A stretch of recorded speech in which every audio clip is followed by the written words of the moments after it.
Good afternoon, ladies and gentlemen. Welcome to another sector dive from John Keel Stockbrokers.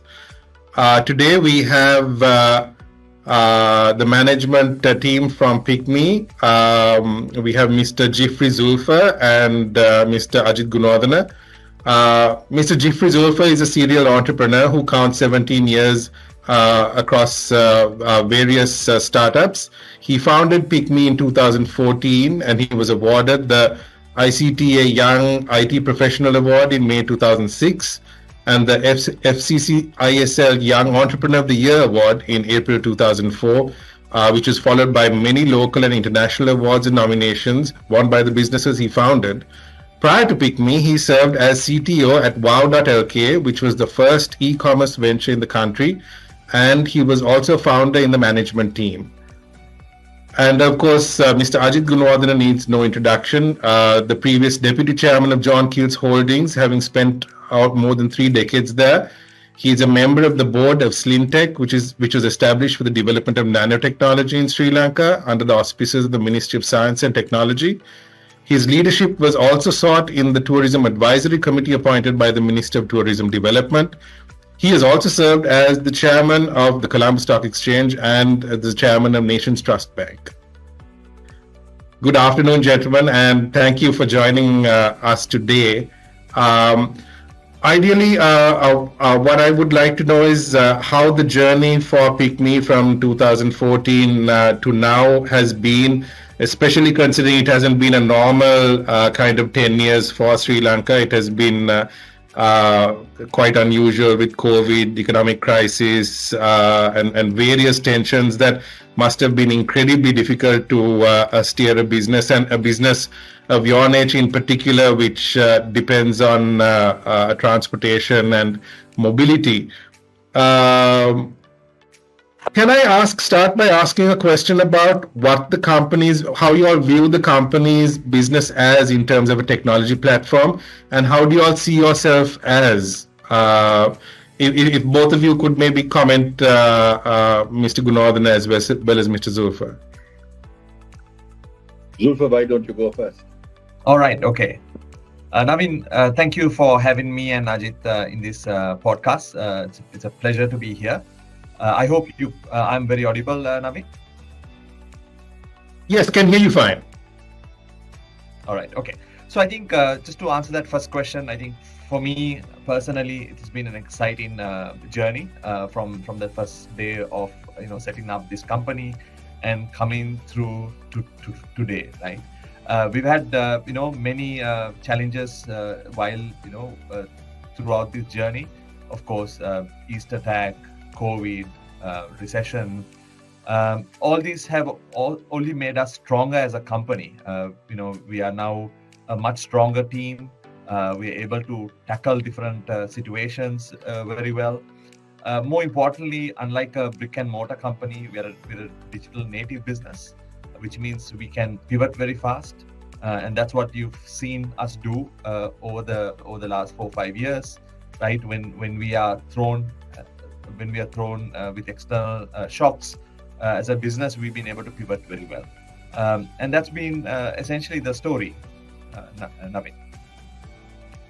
Just to add very briefly to that, Naveen, we view ourselves as a technology company. We're fundamentally a technology company. We are part of what will be and what is the growing digital economy, and that is what we are as an entity.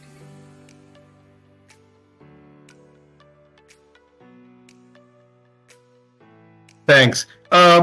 Over time, how did the system and the algorithm evolve from inception to the COVID period when there was a shutdown, and then the economic crisis in terms of the restriction in fuel and so on? How did the algorithm evolve, and now, I mean, how does that how does it evolve in terms of what you all give in terms of driver incentives and rider discounts? All right, I'll pick that up. I think one of the fundamentals of our operation is when it comes to engineering is MVP, right? Minimum viable product, right? And this is what we sort of follow in the organization. Get a minimum viable out before we sort of scale the product. So I can tell you, we've gone into many, upgrades on our system from what it was from day one to what it is today. Today, we are designing our platform for scale. Just to give you some data points, today we handle 70 to 80 requests per second, right? So you can understand our response rates are in milliseconds now. So for us, it's now about making sure that we can handle millions of requests on our platform at any given time. So over the years, we've done many upgrades, and the upgrades still continue. We want to be prepared for the future, and essentially, our engineering work is about solving problems at scale now. Thank you, Jiffry. Ajit, do you have anything you'd want to add to that? No, Zulfer, I have it. And in terms of how you all dealt with the past issues with fuel provision and the internet infrastructure and issues with the local power grid, how did you all deal through that during 2020 to say 2022 or so when the crisis hit as well? So I think that's the beauty of our platform, right? We can pivot very fast. I think I can just give you some example. During the economic crisis, obviously, we were all shortage. We all had shortage of fuel.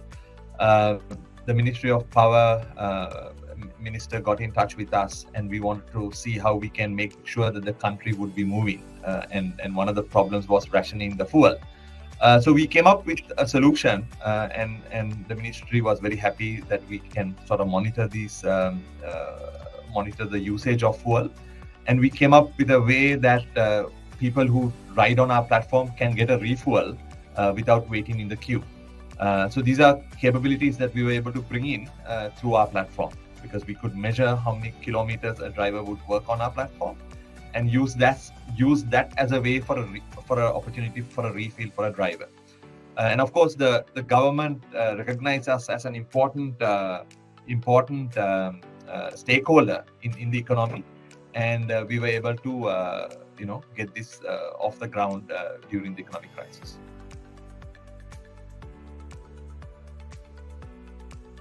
Thanks, Jiffry.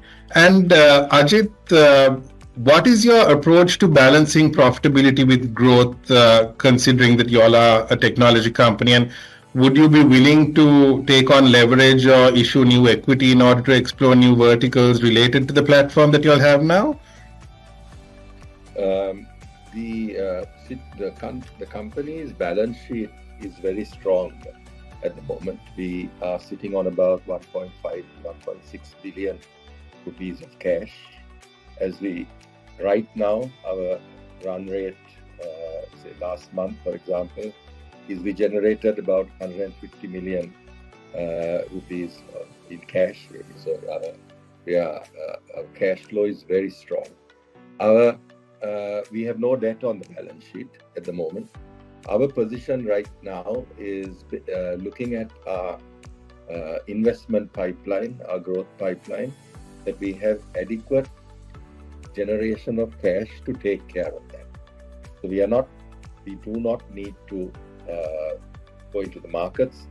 Neither do we at this stage need to leverage the company for our growth plans. In fact, we are in a position that we would be looking at being able to return some of the cash to our investors as well. Because if not, the cash build up in the balance sheet simply just reduces our ROE. So looking at the future, you all don't see major capex issues in terms of building the infrastructure that you all currently have, and you feel that this is currently at a maintenance capex level? Not at all, Naveen. That's not how it works, right? In this type of business, our capex essentially is our cost of engineering. It's a continuous investment. because it's not a bricks and mortar business. So it's not a traditional bricks and mortar business that one would normally be used to evaluating. So the capex is the engineers, is the cost of our engineering, which is ongoing, and it's a never-ending improvement process and innovation process that goes on. Now that capex will continue, but that is all factored in. That's the fixed cost that is factored in, which is our capex. Right? It doesn't necessarily increase at the same rate that our revenue increases. That's the difference in a platform company compared to a traditional bricks and mortar company. Actually, that's a good segue for my next question, which is, how do you find sourcing developers in Sri Lanka, especially considering the current environment where we are seeing an outflow of talent? How do you find the sourcing of talent in Sri Lanka? That's Zulfer can answer. Yeah, I think we're fortunate enough that this country has a lot of good talent. Unfortunately, during the economic crisis, we had many people leaving. Of course, we had a high turnover of staff during that time.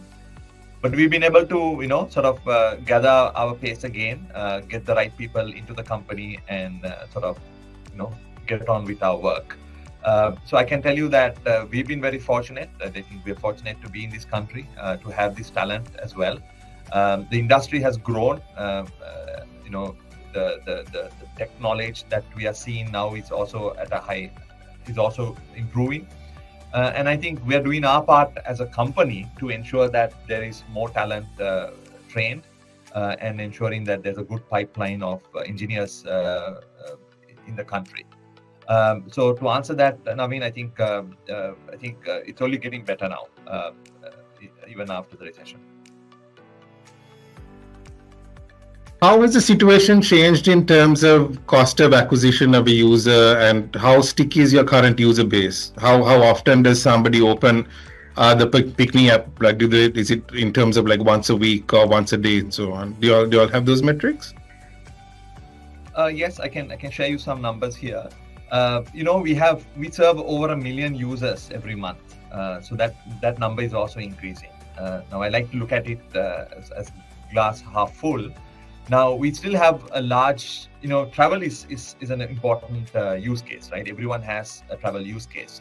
Now we still have a lot of users who don't use us as often as we like to, and this is what we are trying to improve on. So we look at users in terms of high engaged, low engaged, medium engaged, and low engaged. So our high engaged sits around 30%, and everything else is an opportunity for us, right? So we are working hard on improving the usage of the platform on a day-to-day basis, because it's a day-to-day basis use case, right? People have to travel, and we want to make sure that we provide a great experience and improve reliability, so that everyone can essentially leave their vehicles at home and ride on our platform. Thanks, Jiffry. And also, a very large percentage of your customers use cash over card or sort of bank transfer, right? What percentage, as in what trends have you seen in this? Has it been decreasing over time? Has it increased because of the crisis? And what do you do to incentivize people to use cards more? Or does that constitute an advantage for you? Right. I think we obviously love the platform to evolve or people to use cashless, and that's what we are also advocating. But unfortunately, when it comes to rides, the usage of cashless methods of payments is very low. We're talking about in the low teens, like something in the range of 10 to 15% is the cashless volume. So there's a lot more that we need to do to improve that, and essentially that has been because of the ecosystem itself, right? Now I know a lot of people will complain, drivers keep asking about cash and card. Now there are reasons behind that. Drivers live for the day, they need the cash in their hand. and the fact that they can't go to a grocery store and essentially give their debit card to make payments is also a problem, right? The ecosystem has not evolved. So if we were to sort of get to a place where more and more people can use cashless method of payment, we have to make sure the ecosystem is also able to accept that, right? And that's one of the biggest problems. So I think the central bank, is working on that. We are an important stakeholder in that discussion. We've worked on a few strategies, and we are hoping to sort of roll them out. So I think that's one of the biggest problem we have. Of course, on the food world, on the marketplace and the food world, it's a different, the sort of the cashless has sort of switched, because you can't make a transaction over 2,500 without a credit card or without a debit card. So there's more usage there. But I think in the smaller transactions, we need to work on turning them into cashless. Ajit, how have you found regulation and the regulators in Sri Lanka in terms of operating the business and moving into new verticals, like potentially the payments vertical that Jiffry was talking about?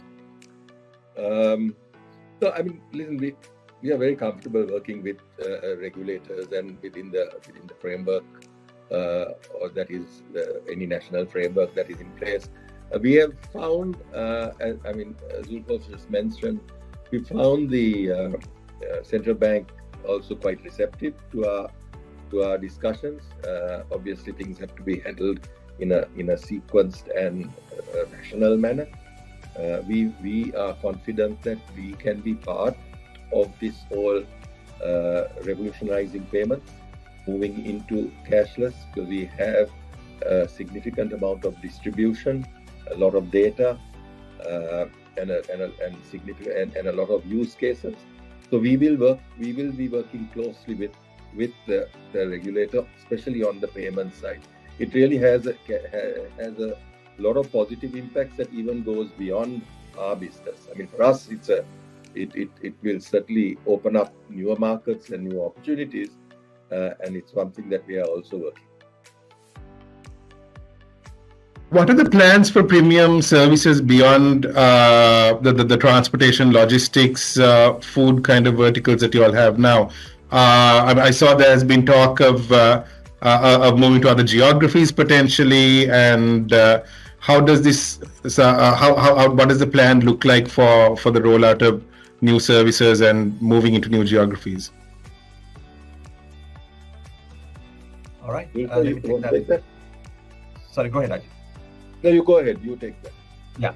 So I think premium services, if you're referring to vehicle types, moving up the ladder, I think we've done some work around it. We in fact piloted it some time ago, prior to COVID. I think we need to go have another jab at it. Obviously, the economics weren't very good at that time. We probably had to revisit that business again. In terms of geography, we will very soon become an island-wide service. Today we cover the main cities, but we certainly don't cover certain other cities. So very soon we will be available across the Pan Island. Obviously we do. I mean, as you probably people know that we are already in Nepal in a joint venture.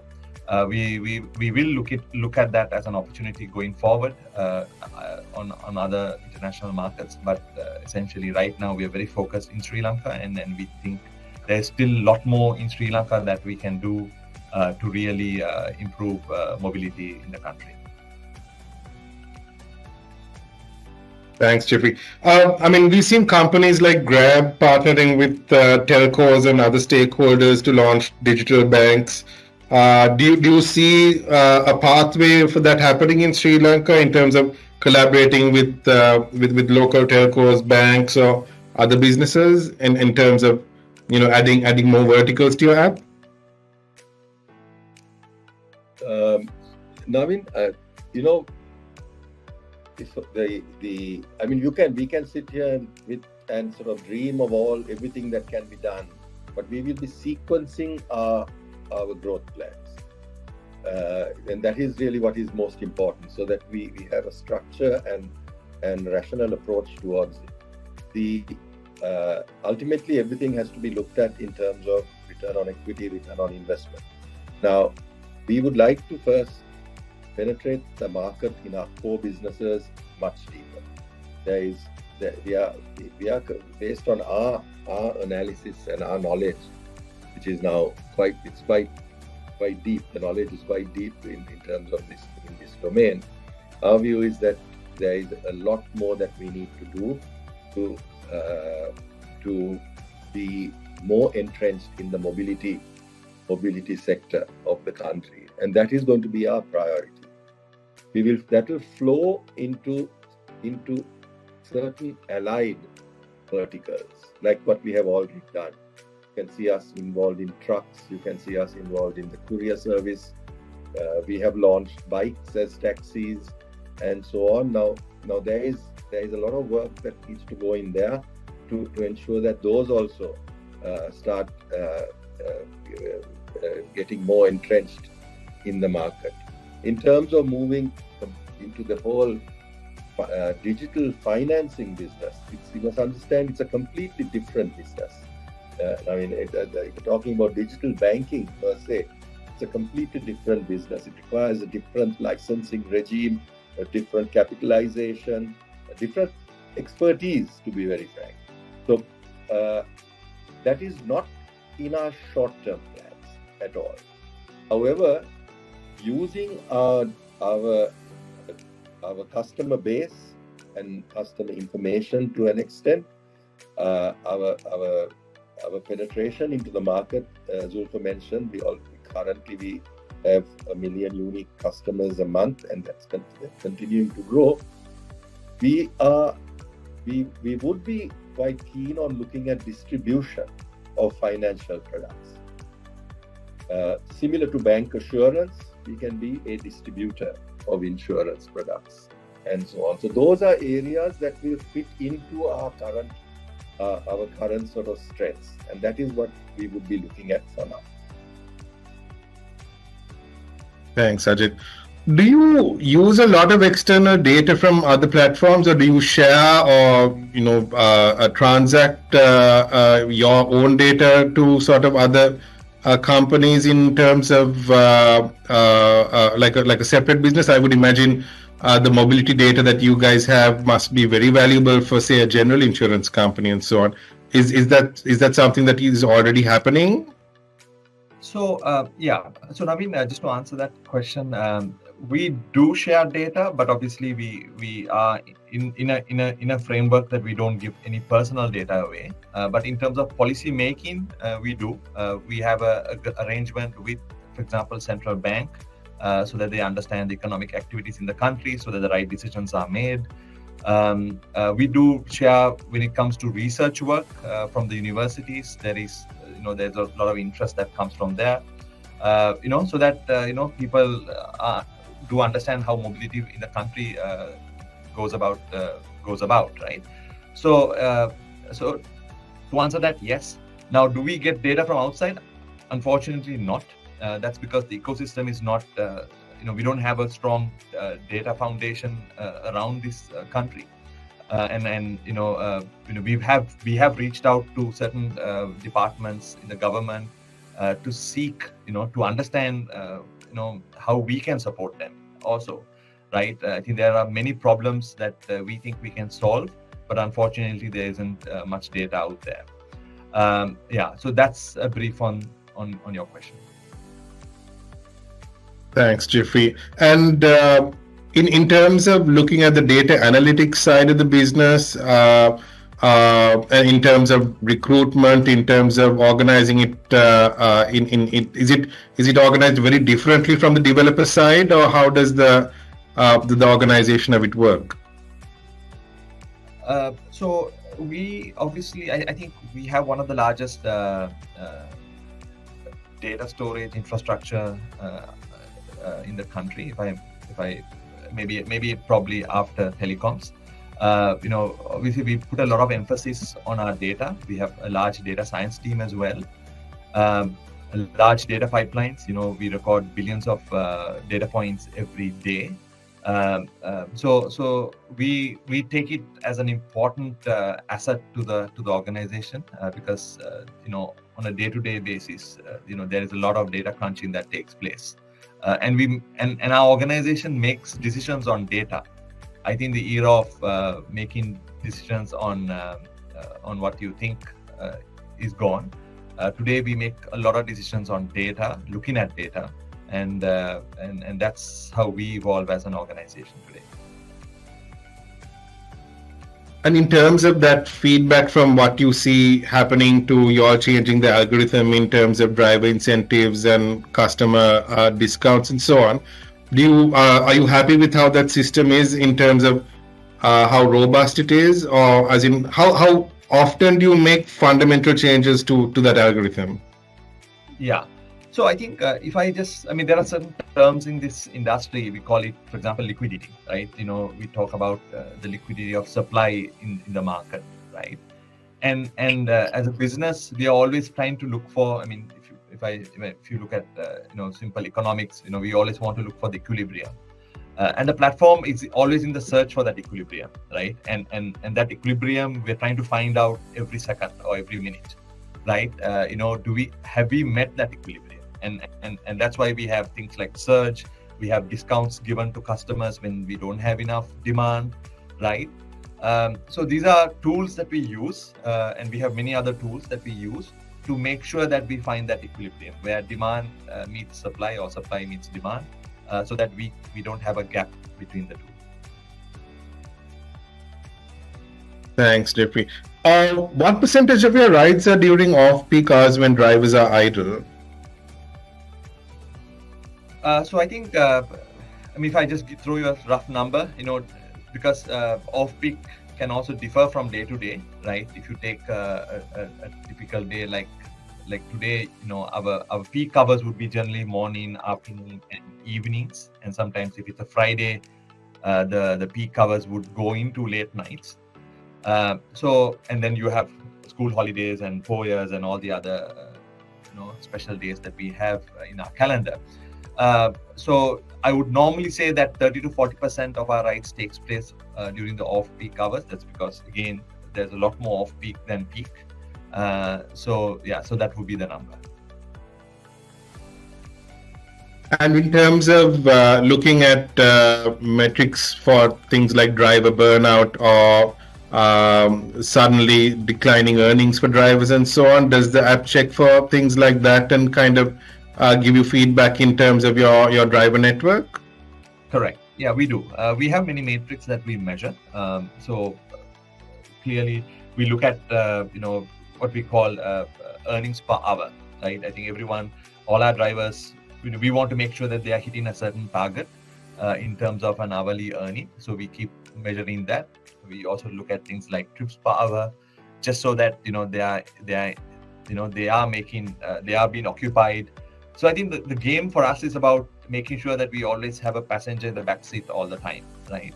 And then we work on algorithms to improve that. We have many techniques in ways of improving that. We want to reduce loss mileage as much as possible. Loss mileage, for example, would be, for example, a driver would have to go a long way to pick a passenger, right? He's not making any money out of that, right? So that's what we call a loss mileage. So our job is to see how we can reduce that and make sure that there's always a passenger behind him, because if there's a passenger behind him, he's always making money. And in terms of driver churn over your 10-year history, and especially over the crisis and so on, you'd have seen very variable rates of driver churn, I'm sure. How has it changed over the last? Is it at a level that you're comfortable with? Yes, I think obviously with all the economic activities we had in the country, churn did go up over the last 3-4 years, but now it's actually coming down. We are seeing a lot more engagement with our drivers, so the churn has actually dropped. Thanks. Ajit, in terms of, you at JKH, you were obviously very familiar with the system, with investor relations and how people look at the growth of a company and look at the metrics that the company has set for itself.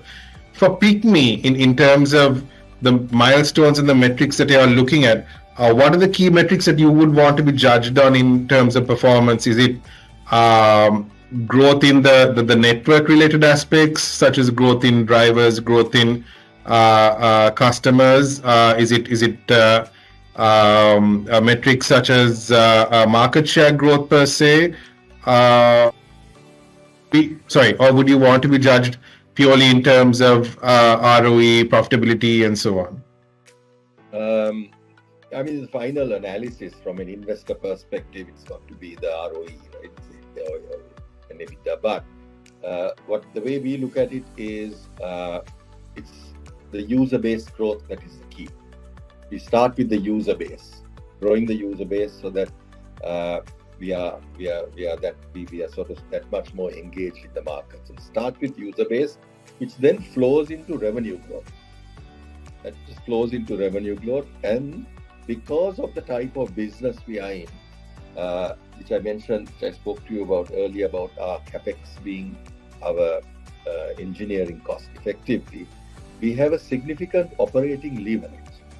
Because the more users we have on the platform, the more revenue growth that we generate, the EBITDA growth percentage is higher, and that's the operating leverage that kicks in, and then that flows down into an ROE, which even today is an ROE.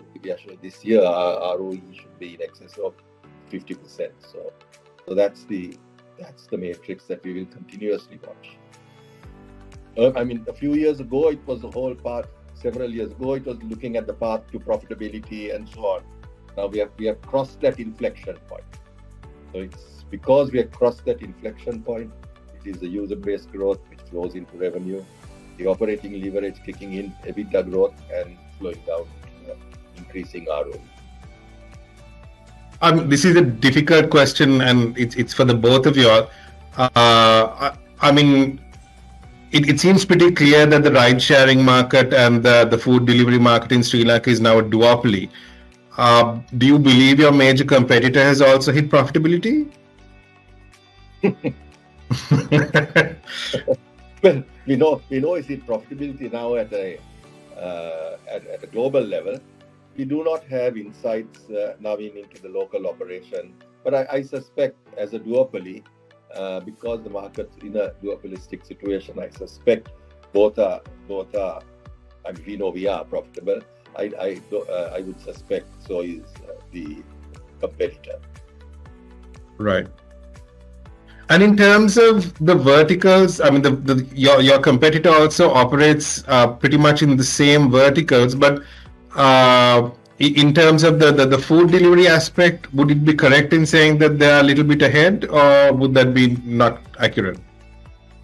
Zulfer can take that.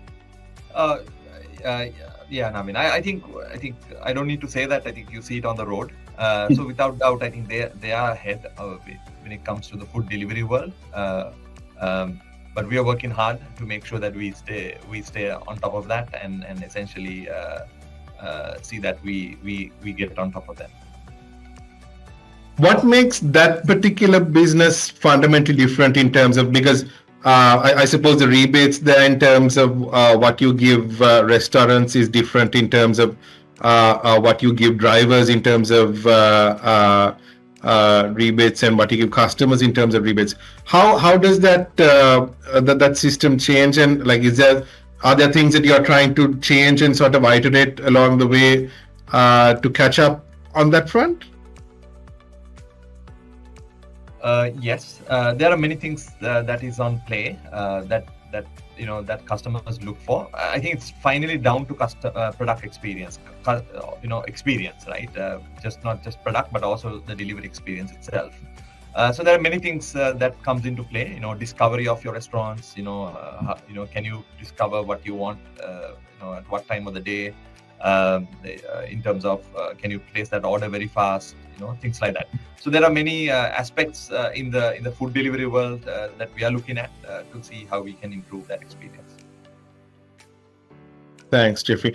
And also, when you look at, I mean, apart from looking at the mobility data for the country as a whole, I mean, when you look at things like smartphone usage, also, you must have a lot of insight into how people are using their smartphones, right? How has that changed from 2020 up till now? I would imagine the upgrade cycle is less. I would imagine penetration would have slowed. Would that be accurate? I don't think penetration has dropped, but I mean, as we got into the economic crisis, the usage of smartphones just increased. We saw a huge uptake on smartphones. People had to resort to staying at home. Education was on phones. People entertainment also stuff was at home. So a lot of smartphone usage went up. But of course, during economic crisis, with prices of smartphones going up, we saw a bit of a drop. But still, people resorted to buying the phone. Even today, drivers, I can reflect on how it was years ago. Drivers never had smartphones, right? And we played a big role in making sure that they were digitized. So we had programs like giving them we had partnerships where we gave phones away those days. But today we don't do any of that. So the ecosystem has also evolved. Access to smartphones is also there. Of course, prices have gone up lately, but I still think people are still buying phones and using them. And for us as a business, we want to make sure PickMe is one of the apps that they use. There's a saying that people can only remember 5 apps. So we're working hard to make sure that we are one of those 5 apps. Naveen, and in terms of, sorry. Naveen, on the smartphone penetration game, basically it's very clear. It's not going to stop. I mean, it's a utility. It's no longer a luxury item. It was like the old mobile phone penetration situation. I'm talking going back 20 odd years, 30 years. It started slow and then it just became a utility. Everybody needed to have the basic mobile phone. And now it is a smartphone. Because as the economy gets more and more digitized, and the whole convenience factor, it's almost something that you can't do without. And it will go there. We are now, I think, almost 60%, I think, the penetration. That'll be 100% the next several years. And also in terms of, you were talking about provision of phones in the early days of PickMe. In terms of the quality of driver entering your network and joining your platform, and in terms of the ability to use the smartphones, the ability to get around Colombo and so on, have those factors improved? Have they declined over time? And in terms of even network coverage and sort of GPS accuracy and so on of the maps, has that improved over time to your satisfaction? Yes, I think it has, Naveen. So I think the data coverage in the country has also improved. 10 years ago, 4G was a luxury. Today, 4G is not a luxury anymore. You would say 5G is a luxury now. So obviously the coverage has also improved. We don't see a lot of drops in our data now. So that has certainly improved. And overall, the ecosystem has evolved, right? Smartphones are now more accessible. A lot of people are, using it for many other purposes, including entertainment.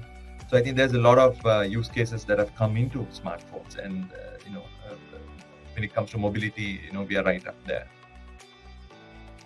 And in terms of quality of the kind of driver entering the platform, have those things changed as well? Do you get more people who are sort of doing it part-time, or more? Do most of them do it full-time? Do you see anything different there? Yeah. So I think, how we looked at it is that there's a lot of part-time participation now, when it comes to the driver base. I think 10 years ago, we were basically going after the full-time drivers, drivers who, look at this as a full-time job. Today, we are looking at people who can contribute part-time, right? So we look at just like our passengers, we look at our driver base in three segments: high engaged, middle engaged, medium engaged, or low engaged, right? So if I just take you through that cycle, the low engaged are people, who do a trip or two, coming into work, after work, they'll do a trip or two and then go back home. Then you have the medium engaged, who essentially do a job and then come to the field to make an extra buck. They probably engage on the platform for about 3 to 5 hours. And then you have the high engage, which is essentially full-time job, who would work for 8 to 10 hours per day, and then he will do trips. So that's how we generally break it down. For us, supply is a very important piece. So today the opportunity for us is to go after the low engaged. And we are working hard to make sure that we encourage more low engaged, driver partners to work with us. Now the quality of people have also improved, right? I keep, what I've noticed is that some of the people who drive on our platform are well-educated people, right? We have, people from different professions now driving on our platform. So which is very encouraging. It is certainly becoming truly a gig platform now. You must have seen the women participation has also increased. We have a lot of women drivers. We have women who participate on our food delivery and our courier services. So that's certainly improving. So going forward, I think there'll be more part-time participation.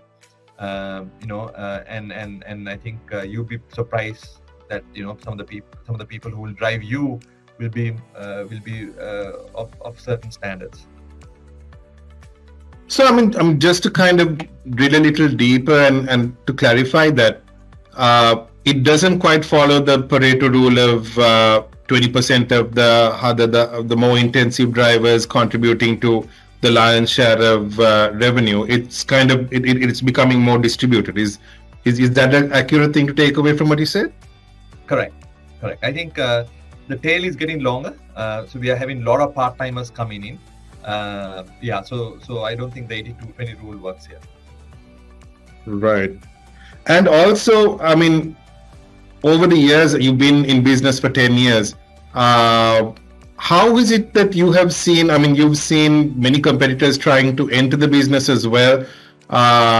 Sometimes I think there were prominent celebrities trying to start ride-sharing companies. I'm sure there would have been regional interest that came into Sri Lanka and so on. How is it that, is it purely the difficulty of building that network that helped you all become the dominant player in this space, or were there sort of strategic mistakes that you think these players also made? Right. I think it's a combination of both, right? So I think on day one itself, we were very focused on Sri Lanka. The board was very keen that we solve Sri Lanka problems. I think Sri Lanka, is still big enough market for us as well, and a big use case. So we were very focused on solving Sri Lanka problems. So that hyper-local focus was something that played to our advantage very well, right? And then obviously, for I think a lot of people thought that this is just a mobile app, but it's really not, right? Mobile app is only the interface, but there's a lot of things that happen on the back end. There's a lot of engineering effort. There's a lot of work that goes in the back end that a lot of people don't know. So that's why we at one point, actually we've had about 25 competitors, both local and international, right? So the international outfits that came in here, really didn't understand the market. They were just, trying to paint the same brush as they did in other markets, and that's why they failed. So I think that's the lessons that I could, say why those companies didn't do well. Naveen, just to add, sometimes there is a misconception that you can just develop a quick app that connects 2 or 3 people and then that's it, and it just sort of kicks in. It doesn't do that, right? This whole backend that Zulfer spoke about, and we have 140 engineers. these are highly qualified, high technically proficient engineers, and that is there not because it's there because without that, this machine can't continue to work. It's a continuous work in progress, a continuous upgrade, continuous technology that has to come in. That is one side of it. The other side of it is getting into the market. I mean, when you create a product, I mean, if you look at it from a traditional product, assume you have created a consumer product. To distribute that product requires a whole lot of skill, how to get the product out there into the market, get it known, and get it acquired. Now, all of that cannot be done simply by saying, I've got an app and opening it up. So all of this is the domain knowledge and the intellectual property that resides in with PickMe. And that takes time, it takes effort, it takes money, it takes expertise. So over the years, did people make approaches in terms of acquiring PickMe? Yeah, there have been. I mean, there have been odd from overseas, but it's like this. We are a board that is essentially independent. It has to look at things in terms of the best interests of all stakeholders.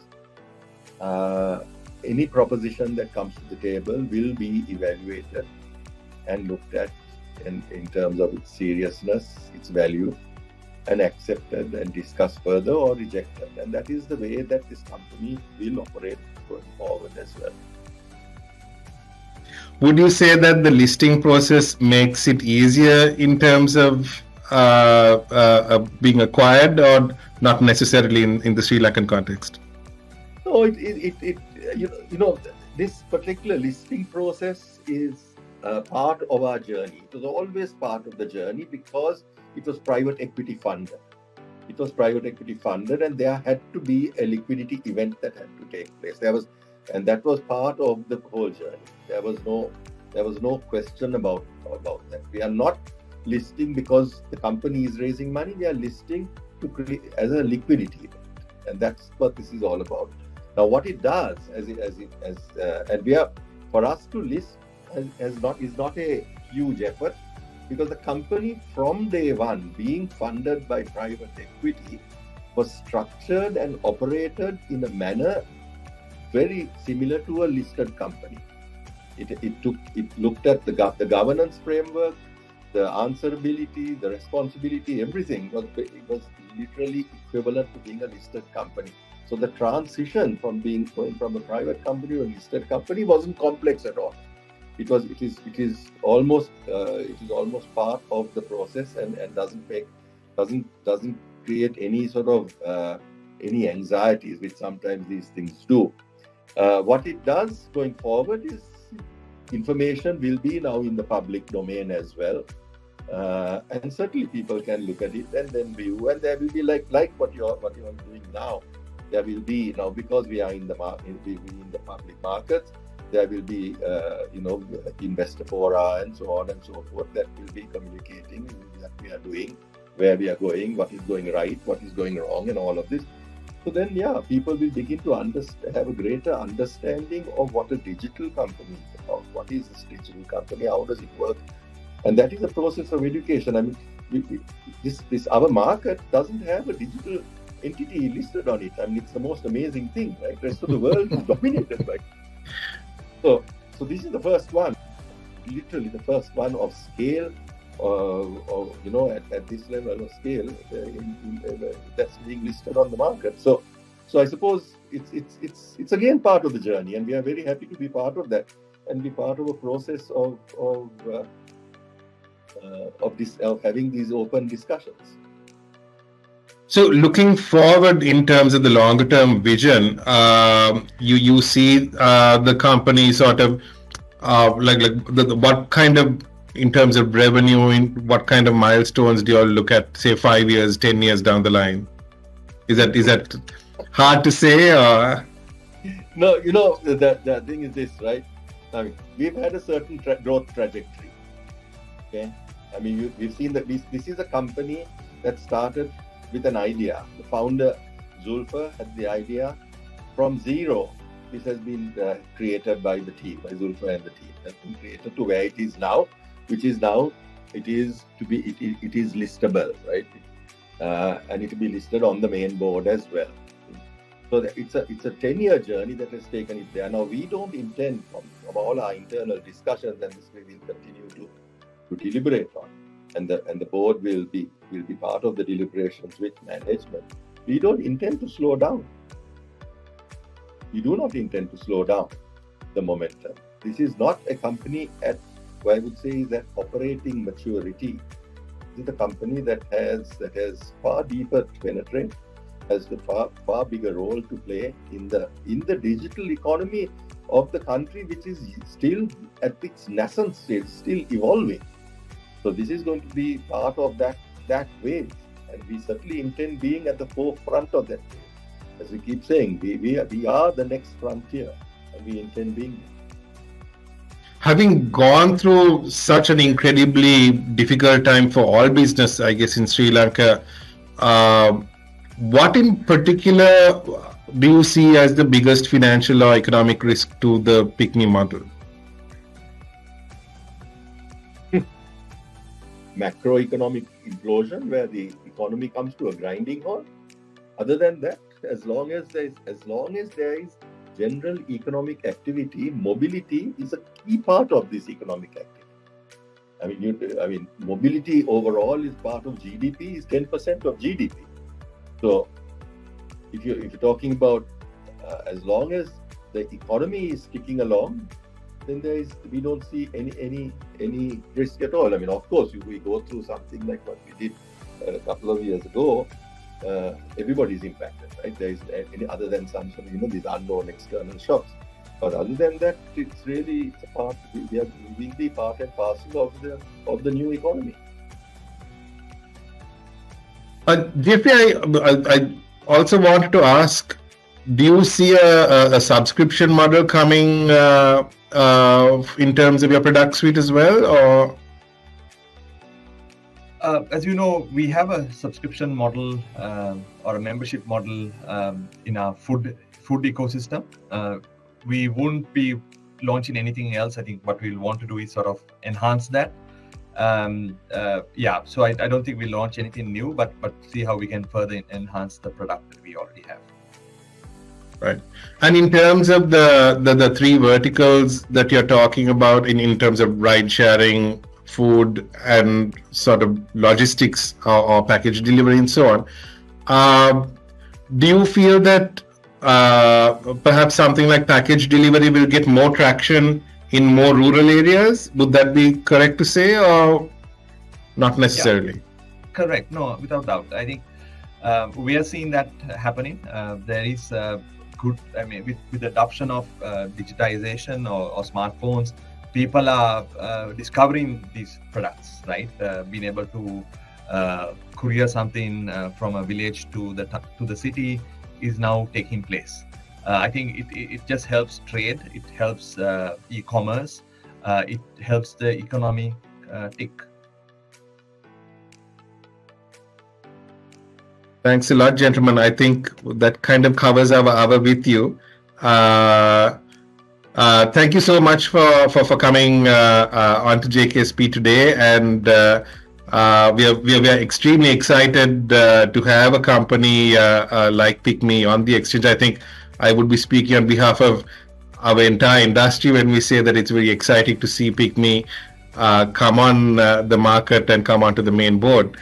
And hopefully this will be the first of maybe many webinars that we can have with you guys in terms of understanding how the business is evolving and seeing things progress to bigger and greater heights. Thank you, Mr. Gunewardene, and thank you, Mr. Zulfer. And thank you, ladies and gentlemen, for joining us today. Tune in. We will be doing more deep dives into sectors over the coming weeks and months.